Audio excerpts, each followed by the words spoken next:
Hello, listeners, and welcome back to another episode of Cognitive Dissonance. A bit unusually, I'm your editor, not your host. I'm the other Jacob. Jacob Shapiro is on the road and in between service, so I'm stepping in for him for just a little bit today. Today's episode is actually a repost from a Perch Pod 1 that we put out in March of last year. 2 years ago. Anyways, Jacob and I felt like this episode was pretty timeless in terms of the content and its relevance to the world today. And we also felt like it was one of the best episodes that we've ever recorded. So we decided to give it a little bit of a facelift and give it back to you guys. Enjoy. Hello, listeners, and welcome to another episode of the Perch Pod. As usual, I'm your host. I'm Jacob Shapiro. I'm also the founder and chief strategist of Perch Perspectives, which is a human-centric business and political consulting firm.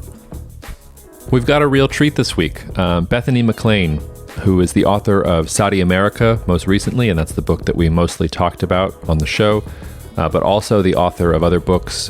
You probably know The Smartest Guys in the Room. That's really the authoritative history on what happened with Enron. But she's also written other books, All the Devils Are Here, Shaky Ground. Bethany's a contributing editor at Vanity Fair. And I think it's actually interesting how we got connected. A friend of mine, an old friend of mine from college, Alex Ainsley, I'm not even sure if Alex is listening, but if you are, Alex, shout out to you, was reading Saudi America and sent me a passage from the book. And it turned out that I was quoted in the book.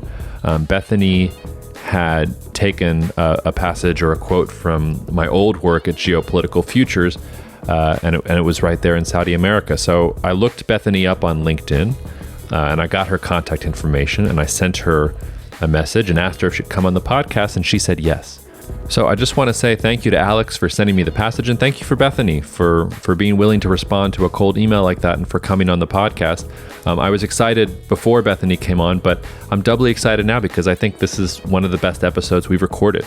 I certainly had a lot of fun recording it, and I hope that you all enjoy it.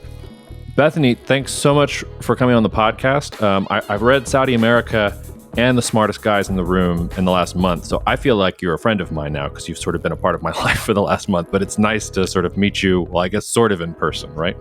Yeah, sort of in person, as much as we can do so in a strange time, right? Yeah.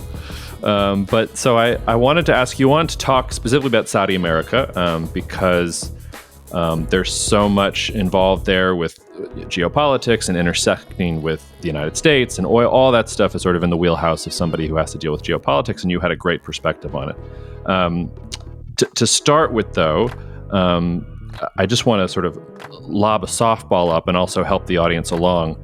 Just help us. What is fracking? How does it work? Just at the most basic level, how would you explain it to listeners who maybe aren't as familiar with the energy industry?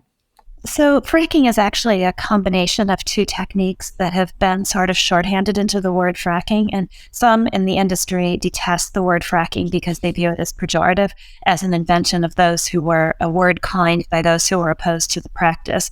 But it's really two old techniques that combine together, oldish techniques.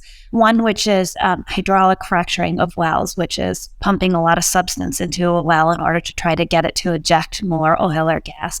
And the other is horizontal drilling, which is having a well go horizontally instead of vertically. And essentially, the combination of these two things enabled a resurgence of both oil and gas production in the U.S. And it really is pretty stunning. Back around the time of the financial crisis, there were apocalyptic hearings in front of Congress about impending shortages of natural gas and about the U.S.'s dwindling prospects for producing oil and what on earth it all meant. And a decade later, the world couldn't have been a more different place. And a lot of that that's due entirely to the advent of fracking. Yeah, when I was growing up, it was all we were all worried about how gas prices were going up. That seemed to be the conversation, and it's amazing how fast it switched. I don't even think that sort of the American zeitgeist has gotten on top of what it means to be an energy superpower, which is really what the United States is. But before we dive a little bit into that, I also just wanted to ask, or at least sort of lay out for the listeners, who was Aubrey McClendon, and why did you pick him of all people to sort of be the water mule or the protagonist for the story that you were trying to tell? So the answer to the same question is is the same. It's because he's one of those characters that when you come across in what we do, what I do, you just can't wait to write about them, because he is one of those proselytizers who believes himself, who is the ultimate salesman, who causes a lot of change. McLean was also a Renaissance man, but he's one of those larger than life characters that when you find them, you want to understand who they are and write about them. And in some ways, Aubrey McLean, the company he created and founded and built was a company called Chesapeake Energy, which just recently declared bankruptcy. But it, for a while during the heyday, was the second largest producer of natural gas in the United States. And Aubrey was the one who he was the founder, the co-founder, but the one who really built it to its preeminent position in an odds-defying way. So I found that fascinating. But in a way, he's an odd selection for this book. And again, some in the industry would say that my very choice of Aubrey shows that I was biased. He's not the guy who founded fracking. He's not the guy who invented it, and he wasn't the leader of some of the companies who have done this well. But what he was the salesman. He was the guy who got investors around the world to put billions upon billions of dollars into U.S. fracking. And I think you can ask, if it weren't for Aubrey, would the entire industry have been different? Because that capital was the lifeblood of fracking. People think it's the chemicals that go into wells, that it's the water that's used in fracking a well, but it's actually capital. That was the lifeblood of the industry. And so I viewed Aubrey as the salesman in chief for U.S. fracking. And that to me was a critical part of the story. Yeah, that was actually the part of the book that for me came through the most vividly and was the most surprising, which was I always thought of fracking as really, an ode to U.S. technical innovation. Like, the Americans have figured out how to use technology again in order to get ahead of the game.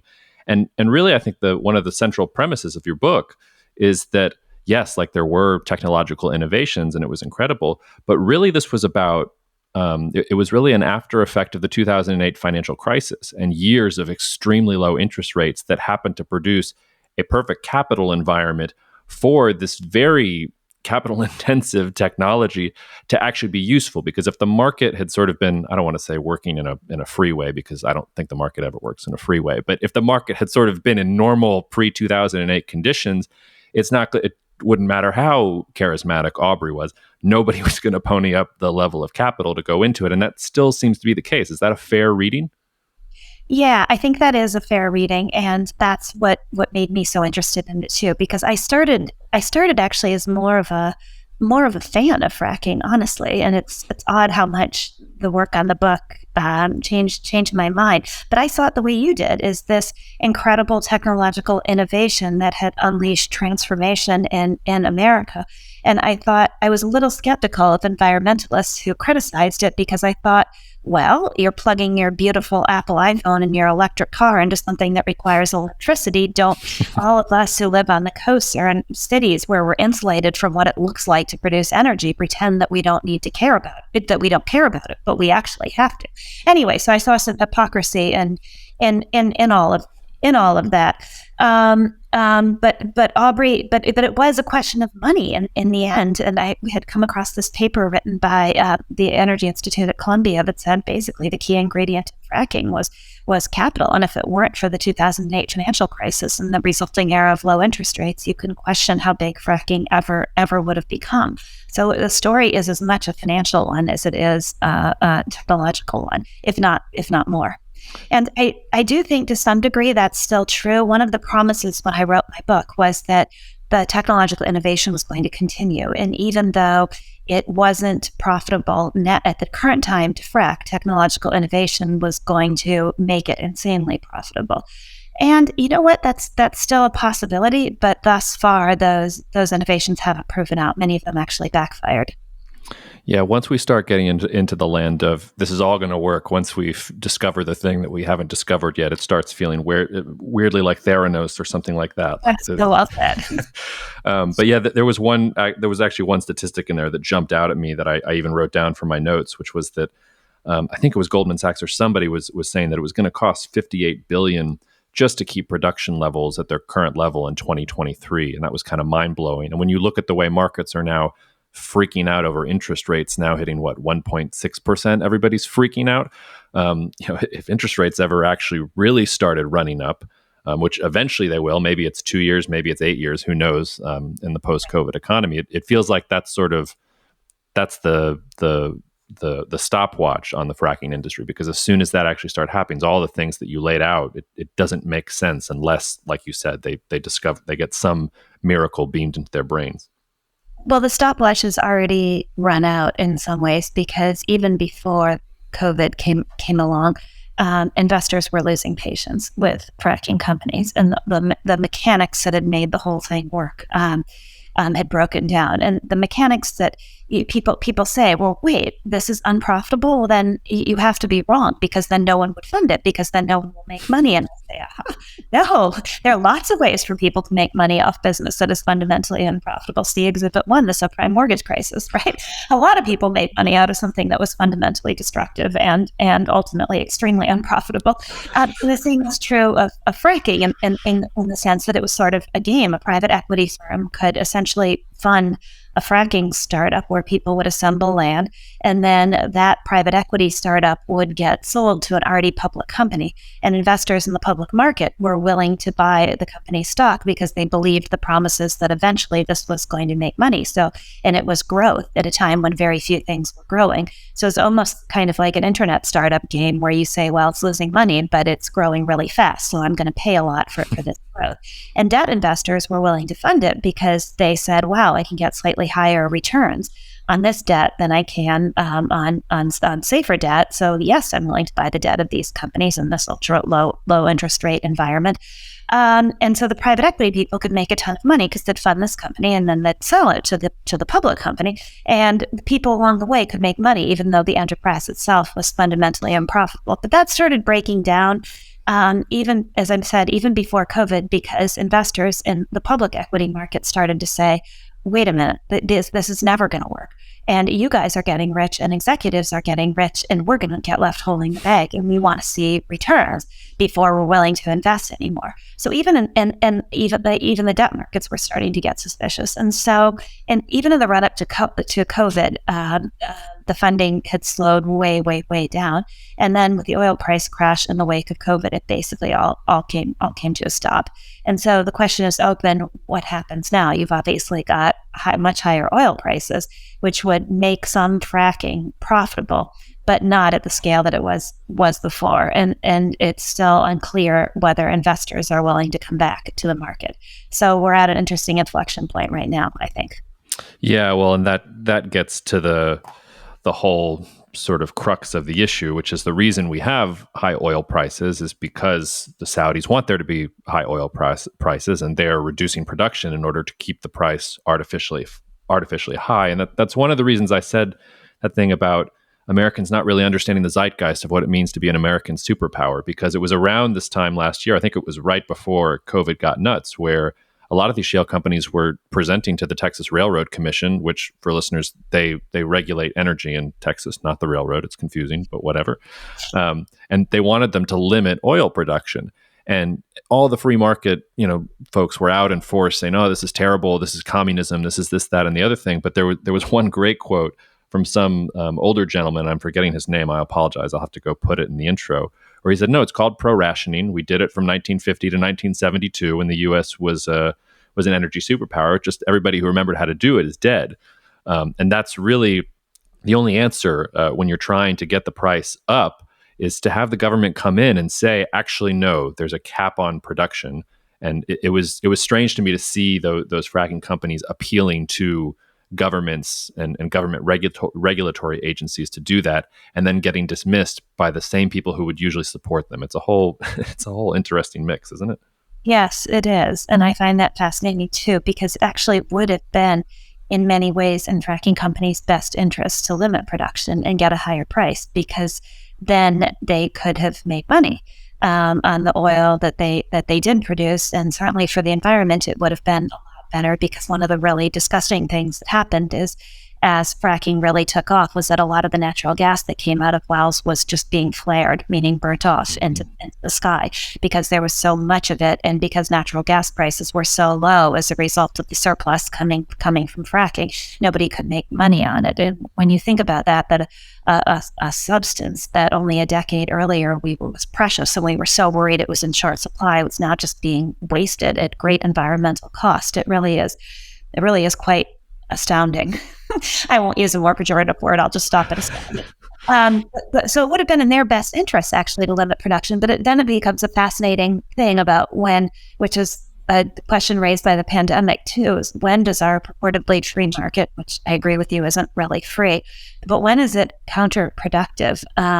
In the sense that Saudi Arabia can just say, all right, this is what we're going to do with production. But the U.S. is thousands of independent companies that can do as they damn well please. And it's very difficult for a government regulator to say, hey, it'd be in all of your best interests and in all the country's best interest if you limited production. But the problem is it isn't in the individual executive's best interest. And so that's why they don't want to do it, because many of them, at least until recently, got paid based on production growth. And so they all said, but wait, we can make lots of money under the system as it is. Who cares if our companies don't make money and if we're depleting a natural resource that is called non-renewable for a reason. It's non-renewable. But they didn't have to care. So yeah, and I don't know when folks decided or when it became convincing to people that capitalism meant growth rather than capitalism meant profitability, because it really does feel like in the US economic system right now, it is all about growth. And that was another one of the interesting parallels I thought you brought out in the book, which is we know about Jeff Bezos and Mark Zuckerberg and all these tech CEOs. Some tech companies are doing great. Some tech companies are worth a lot of money, even though they've never produced any profit at all. And quietly, all these shale tycoons are just making billions on the side. Nobody's talking about them in the same way, but in some sense, they're part of that same economy. There's something going on here that's beyond just the energy industry or just the tech industry. It's that however the system is set up right now is meant to reward growth, whether it's good growth, bad growth, profitable growth, all that other kind of stuff. And I at some point, that rubber is going to have to meet the road in the future, I would think. yeah, that is such a fascinating point. And again, so well said. And I think that transition started to happen. It's not accidental that it's correlated with lower and lower interest rates, because the lower interest rates mean that future cash flows are worth more money and today's cash flows are worth less. And so, and in a super low interest rate environment, the one thing you want to bank on is growth. And so I think that's part of the switch, but it's also a cultural one, right? Because you've had so many people who have made so much money out of growth, whether it's profitable or not. So it's a really interesting convergence of a cultural moment with a financial one, each one enabled by the other. Yeah. And I also want to go back to the thing you were saying about, the Saudis just being able to cut production, because you also mentioned this in the book, where it's, a lot of these companies, they're competing against countries. So you're competing against Petrobras, where, what's his face? I shouldn't say what's his face. Bolsonaro just just appointed his own former general to be the president of Petrobras. We all know what he's going to do with the thing.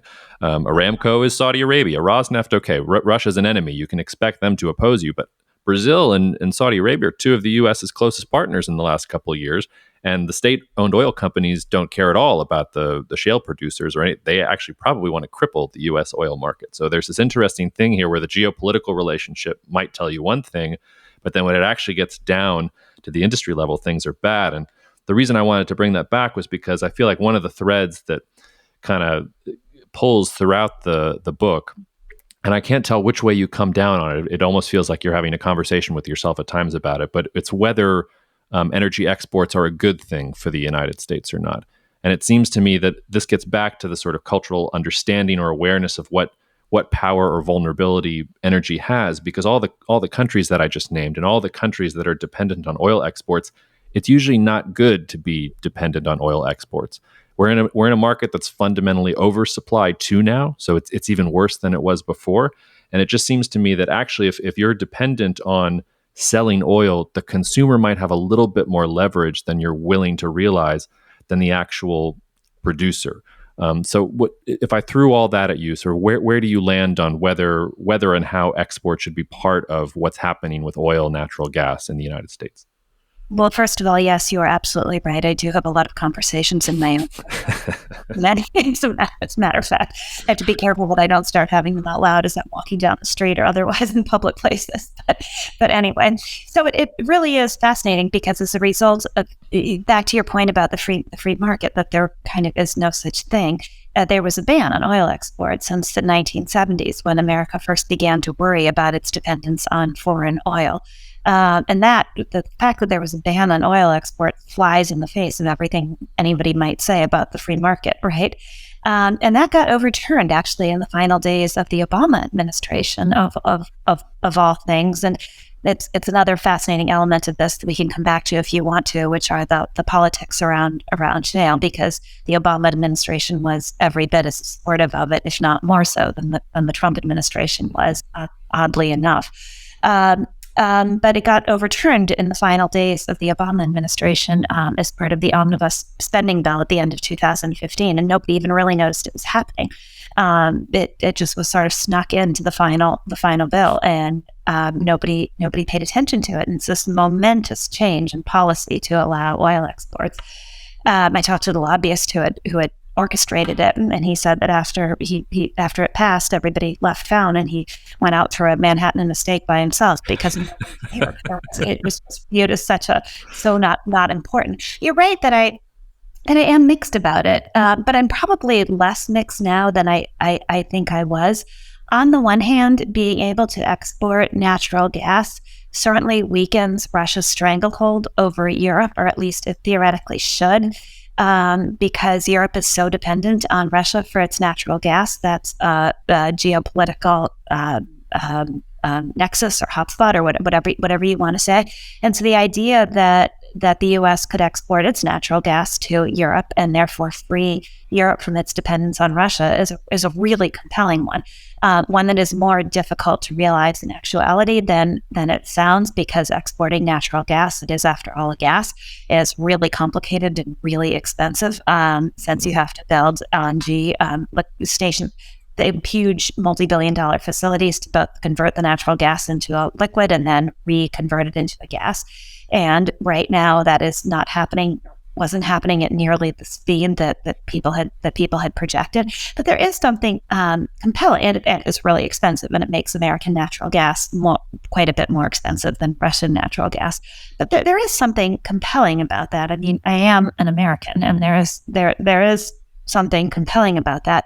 On the other hand, I think the most pivotal conversation, or one of the most pivotal conversations I had for the book, was with Charlie Munger, who everybody knows who Charlie Munger is, but dear God, if I can have half his brain power, a quarter, 10%, when I'm that age, I'll settle for just a smidgen. That would be amazing. But he said, look, there's still no substitute for the products that we need for agriculture and for fertilizers. Then agriculture is every bit as important. Food security is every bit as important to a nation as energy security. Those are my dogs. Hello. Happy to welcome them to the podcast. You have conversations with them too, I'm sure, as well. And anyway, but he made the point that there was still no substitute for fertilizer and for the ingredients that are in fertilizer. And so until there was a substitute, whether it's the sun or whatever else, what were we doing to take these precious products and sell them outside the country at a time when oil prices were so cheap by historical standards? His point was, shouldn't we be buying everything we can from other countries that are willing to sell to us and conserving our own for a time in the future when we might need it? And so in a way, exports and our rampant, out of control, unprofitable production became, for me, almost a microcosm of everything that's wrong with the current American economy in terms of short-termism, valuing growth over sustainability, and just the unwillingness to plan for the long term. Yeah, it makes me long for a party or even just a political faction that is actually conservative in the literal definition of that word, that wants to conserve resources or conserve position. I don't think there actually is a real conservative party from that point of view in the United States. I don't know that there ever has been. The United States has always been so forward-looking and so driven on the future that I don't know we've ever actually paused and thought about what we were doing for 5 seconds. Right. But the point about exports, though, I don't know. I'm thinking more and more about this because I think the Russians are actually more dependent on the Europeans than vice versa. Because, as you said, it's really expensive and really complicated to take natural gas elsewhere. If the Europeans were just like, nah, we'll go get LNG from somewhere else. We'll call Qatar. We'll have Turkey build some kind of pipeline. We'll get it from the Americans. The Russians, who else are they going to sell to? They're going to sell it to Uzbekistan. I guess maybe China's going to consume some of it. I think when you have that producer and consumer relationship, it gets leverage. It sets bounds in the relationship. I don't think it's a coincidence that Saudi Arabia has been doing whatever it wanted in recent years, while the U.S. hasn't been as dependent on Saudi oil anymore. Yes, there's this rhetorical relationship and all this baggage going back years, but when you actually disconnect those things, Saudi Arabia doesn't listen to what the United States does. It saws its people into different body parts and does horrible things with human rights. It invades Yemen. It does all this stuff. It doesn't care what the United States says about anything because that's not what matters. What matters to the Saudis now is selling to the Chinese, selling to the Japanese, selling to the South Koreans. They're the ones that sort of have the leverage. So I just don't know if when U.S. policymakers are thinking about this, if they're appreciating what it means to create a sector that is dependent on foreign consumption. I mean, the reason, or not the reason World War II kicked off, but the proximate reason that the United States got involved in World War II was because the United States said, Japan, you can't have any oil anymore. I mean, that's what sets that whole sort of thing off. So I don't know. It just makes me nervous when we start thinking of energy as this geopolitical tool that can just be used willy-nilly, and also that the goal is to say, no, Russia, you can't sell any gas here. You can only get your gas from here, because then you're just going to isolate them and they're going to be completely cornered. But I don't know. I go back and forth on it. It's hard. Yeah, back and forth on it too. It's an interesting question. When I talked to former Obama administration officials, they were adamant that the Obama administration did not want to use energy as a geopolitical threat because America had said for years, don't do that anymore. That's not smart. And so then comes the Trump administration, which starts talking about energy independence and as this grand idea, which itself is a fraud, and we can talk about that. But it was a real change. And I think the questions you're raising are really interesting. They're ones that I sort of thought about for the book. Not to give myself too much credit, but one is this role of commercial relationships, which is actually can be a good thing because that dependency creates a kind of mutual dependency that then helps prevent wars from breaking out, because at least at its best. But yet it can flip around and become leverage to be exactly the opposite, right? So it's not clear cut. It's not clear cut that a commercial relationship is always a good thing that will prevent war. Sometimes it becomes a tool in causing war, as you point out with World War II. But the other thing I definitely thought about for the book is what's the cost of a failed state? So it was a conventional view that energy independence would make the U.S. safer and more secure. But I think it's the opposite for a couple reasons. One, going back to Munger's point about long-term safety and security versus short-term. But also, if Saudi Arabia does disconnect from the U.S. and stops carrying what we think, or if it becomes a failed state as a result of U.S. oil production and Saudi's inability to fund itself in the face of low oil prices, or if Russia became a failed state, or if places in Africa that were dependent on oil exports as their economies collapsed, that's not actually, it doesn't make the world a safer place. It's easy to be a chest-beating American and say American power rise, everybody else fall, but it doesn't work that way. Failed states are really, really dangerous to all of us. So I started to think about that as I worked on the book as well. Yeah, and there's something about that too, which is this myth of self-reliance, which maybe it was possible at one point in time, but the global economy is not set up that way. The American economy is not set up that way.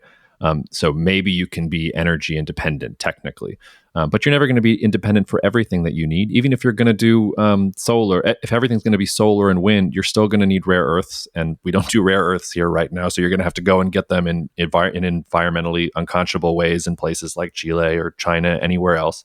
The fact that we pay $500 or $800 for an iPhone is only because we can mine minerals from all the way across the world with child labor doing it out of Congo, all that other kind of stuff. You can't really disconnect yourself from the global economy and not completely transform the way things are going.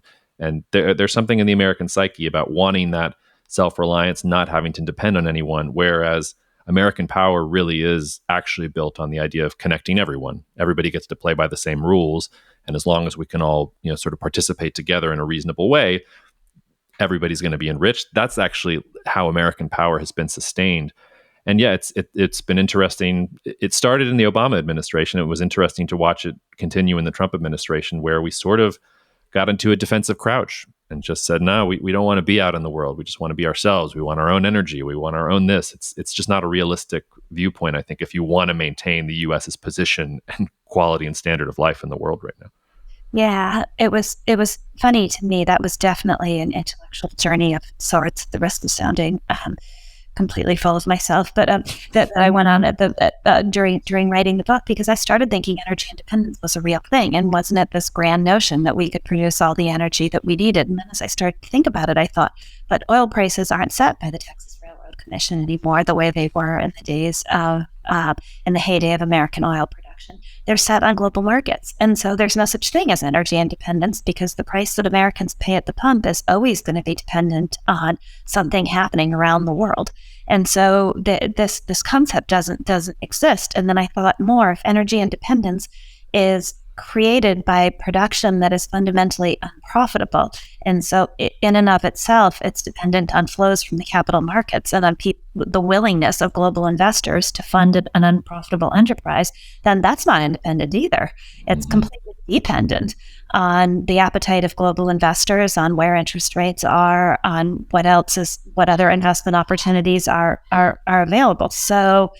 So I thought this whole thing is a mirage, and yet you hear energy independence, or at least you've heard it repeated over and over again, and it was some sort of idealized statement that at the time the words were invented actually meant something, but they got stripped of their meaning over the ensuing decades, and yet we kept saying them like a talisman. Have you? This is not related to Saudi America at all. Have you been watching this Netflix show Occupied? No, should I? You should. It's about. I think I recommended this in the last podcast, listener. So I'm sorry for repeating myself, but it's this Norwegian French show where the Norwegians have created some way to have completely clean energy, and the EU and Russia gang up and basically invade Norway and force them to keep pumping oil and gas to the rest of the EU. It's really great. It's fascinating. Okay, yeah. I'm going to watch that. That'll be next on my list. I'm watching Russian Doll right now. Fascinating and interesting. So I can go from Russian Doll to Occupied. Yeah, no, it'll all make sense.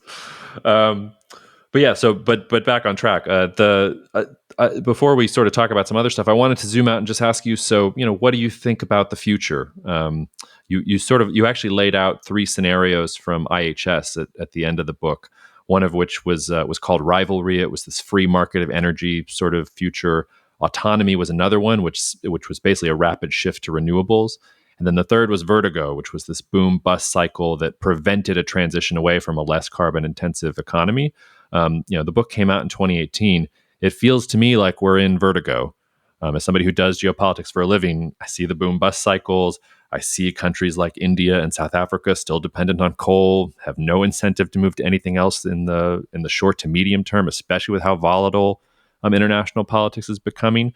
Where did you think we were in 2018 when it came out, and where do you think we are now, and then where do you think we're going? I guess a 3-part question there. So the humbling thing about working on this book was that I realized everybody who's made predictions about the oil market in the past has mostly one thing in common, which is that they've been wrong. And so I stayed away from predictions in the book, which is why I was so happy when I found that IHS scenario, because I thought it made things very clear without me having to actually make a prediction of any kind. I do think we've moved closer to Vertigo, and certainly with the pandemic has exacerbated that, in the sense that oil prices plunged and now they're back up, and there's an argument that because oil production has been curtailed so badly, both by the failure of fracking and by the underinvestment over the past decade in other forms, more conventional forms of oil production, that we can't fill the hole. And so the idea that we were going to continue in this blissful period of low oil prices where nobody really had to think about it was contingent on fracking's continued growth. And if that's over and we have to turn back to more conventional sources of supply, we might suddenly be back in a world where oil shortages seem like a real thing. And that could lead to huge spikes in the price of oil. But we probably are on the way to a future where most of our energy needs are met by renewables. So those spikes are going to conflict with this idea that the age of oil is coming to an end. And you don't have to have it come to an end. You just have to know that it's coming to an end for the price to go into secular decline. So you have these basically competing forces battling with each other. And I don't know. But I guess if I had to place a bet, I would bet now on continued vertigo and possibly huge spikes in the price of oil, and that the cost of energy becoming a discussion here that we haven't really had since the 1970s. Yeah, it feels that way. It also feels like the United States has some agency in this question. And I think that's maybe why I was so drawn to your book and to this topic in general. Maybe it was why you were too, because the United States, by virtue of its incredible energy wealth, it can move markets if it wants to. It can define incentives for different industries or different parts of the industry if it wants to, but it's going to have to get away from this idea that everything's going to work itself out the way it is in the market right now. That's not going to work. If that's the way we go, it's vertigo, I think, no question. Maybe 10, 15 years we get our act together when we're forced to. But it feels like the United States has a chance here to be proactive and to be a source of real positive. I don't want to say positive and good. I mean, that makes it sound a little too fluffy, but has a chance to really sustain the global economy and the international order that it's already built by allowing that transition to be more seamless and to use different parts of it. But it's gonna really have to be a philosophical and a policy shift at a very deep level. And I just don't see anybody thinking about it or talking about it that way right now. They have other things to deal with too. I mean, we're in a pandemic. It is really interesting because you're right that we just don't focus on energy the way we really should when you think of how critical it is to all of our lives, and the fact that battles over access to energy have caused most wars throughout human history. Right? This is a very big issue, and yet it just doesn't get the attention on a national level that it should. I do wonder that, when you look at the pandemic, the fact that we now have vaccines as a direct result of Operation Warp Speed, which is the government essentially creating a market, it to me proves the lie to this notion that capitalism exists separately from government decisions, that there is such a thing as a free market. Because in a way, the fact that there are vaccines way before anybody thought was possible is the best of entrepreneurship and innovation. But yet it took a government commitment to creating a market to make that exist. And so why can't you bring some of that same thinking to the energy sphere? But the United States has never had an energy policy. I also think geopolitically there's something scary about it for all of us, but particularly for America, because we do have so much access to non-renewables. And the geopolitics in a world that is powered by renewables are very, very different. Think about that. Nobody even knows what that looks like. Mm-hmm. And it's kind of a fascinating, scary, unpredictable new world. And so if you're thinkers who are mired in a century of geopolitics surrounding energy that dictates strategy and choices in the world, to suddenly have it to transition to thinking in an entirely different way is both necessary, but I think also frightening. Yeah, and I also, as long as renewables is dependent on things like cobalt or lithium or rare earths, we have a picture of what it would look like. It would look like the 1950s and 60s, which brought us wonderful things like the Korean War and the Cuban Missile Crisis, and Congo usually gets swept under the rug here. All weird competitions in faraway places because on the map they had some access to resource or a political ideology that was important, and it was important for the heavyweights to sort of duke it out. So as long as renewables require some of those minerals that are scattered around the world, it probably looks like that. Probably looks like the Chinese and the French and the Americans running around in Africa, running around in places in South America, trying to get those resources out in a way so that they can have their renewable grid, et cetera. And the weird part is that, in just this span of 10 years, because of the fracking, the United States is in the position of having oil if it needs it and having hydrocarbons if it actually needs it. And that's what gives it such agency. We can either use that to try and create a global system that is more sustainable, or we can use that to screw over the Chinese or screw over whoever we don't like. It really is a choice at that level, I think.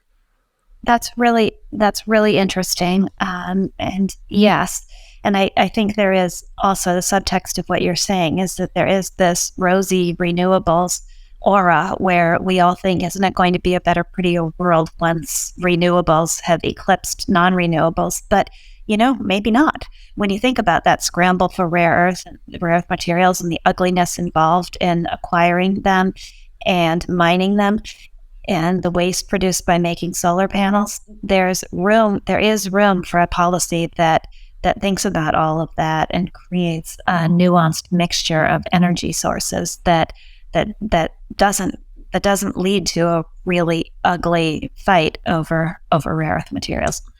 Yeah, I mean, trying to find nuance in 2021 is pretty hard, I feel like, in this day and age. Oh man, that is definitely the thing that went missing this year. If it existed before, 2021 murdered nuance. Yeah, but it's depressing too, because I mean the road to hell is paved with good intentions. The reason we have nuclear bombs was because scientists in the 1920s and 30s thought they were going to discover a new renewable source of energy that was going to be free for everyone. That's why we started researching that stuff in the first place. So take that as a warning, listeners, for if we continue on this path, things are not going to go well. Bethany, I'm conscious of time, and I wanted to pick your brain for just a couple minutes about Enron, if that's cool, if we can switch gears for a second. I'm betraying my age a little bit here. Enron's like one of the first sort of political things that happened when I had memory or consciousness of what was going on, really, and was aware of what was going on, but didn't really know a lot about it. Just sort of knew some bad thing happened, and that in my household, I don't think there was that much Enron stock, but I think there was a little Enron stock based on some of the feelings I was feeling at the dinner table. But I when I picked up Smartest Guys in the Room after finishing Saudi America, I was thinking, and it started off this way, I was thinking, oh, this is going to kind of be like Halberstam's Best and the Brightest. Like, I used to think that the U.S. was stupid about Vietnam, and then I read Best and the Brightest, and I still thought they were stupid, but I felt like everybody was trying to do the right thing. I could see how they got trapped into this. Let's go back to your quote. Yeah, but I could see how it happened. Smartest Guys in the Room, I just got increasingly angrier the more I read. And by the end, I was ready to light myself on fire. It didn't feel like there was any goodwill anywhere. It just all felt like a bad joke in some ways. So I just wanted to ask, I mean, how did you stay sane? Am I being too strong there? I mean, I'm sure that there were people within the system, and the system itself, victimizes people in different ways, obviously. But it just felt like there was a lot of bad will there, that it wasn't that people got convinced of some bright future, but that really people were just doing bad things and taking advantage of a system that let them do that.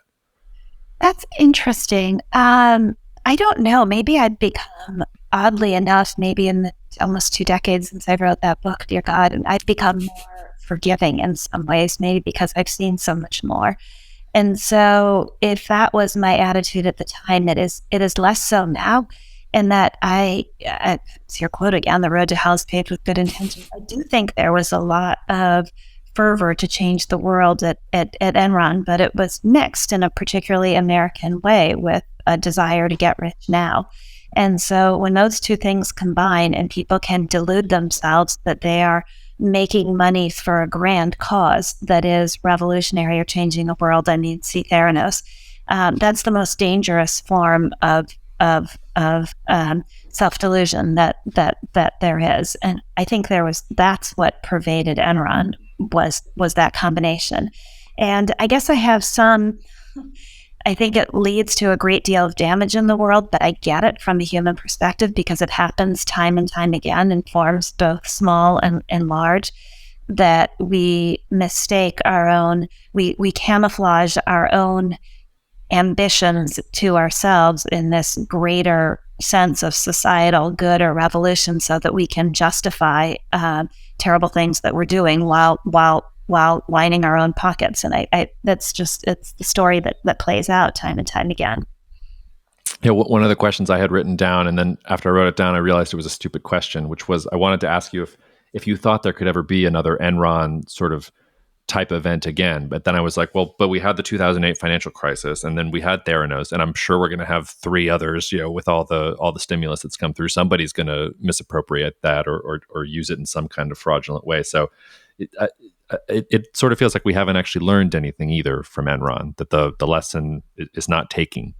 Well, it's actually really funny because when the global financial, I don't know if it's funny, but ironically, the global financial crisis was brewing, I sort of dismissed warnings that we were headed for something really bad, because I thought, I wrote about Enron. That's my financial crisis in my lifetime. Nothing like this is going to happen again. That was the story. It's done. I mean, maybe when I'm 90, there'll be something else that's really that's like that. But that's a cataclysm like that. And since then, we've had just any number of things, obviously. So, and they seem to be happening at an accelerated pace vis-a-vis the past, or maybe it's just that it's recency bias and it's just the time we're living in that we see it happening. So it feels like it's happening more now. And I haven't actually done an empirical study to know which is the correct take on that.